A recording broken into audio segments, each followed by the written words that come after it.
Cordial saludo. Personal información, Judith Paula Neira Barbosa. Personal information and name is daily routine. Mi name is Judith, in 33 year old. I am from Colombia and I live in Ocaña, norte de Santander. I am married to Carlos and name is currently a student. My husband work as and driver but head always finds time for our family.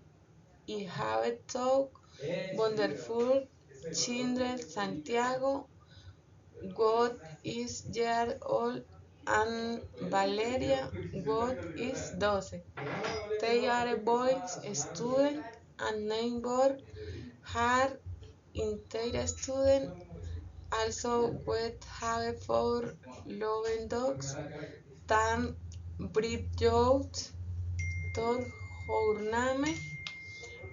My daily routine is to get my children ready for school, then those for make looks for my children and my husband, and take leave with my family. Story imagen A. They imagen should a large group of people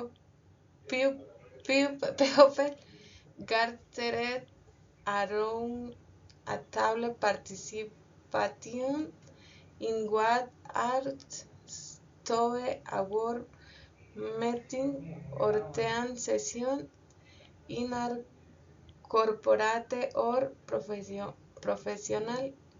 environment. Imagen B. The imagen should a young man sat in what appeared to be a classroom on a student hall. He is concentrated with its head leaned forward and on hand on his forehead chair in a posture sujet reflexión o análisis. Tan Joe.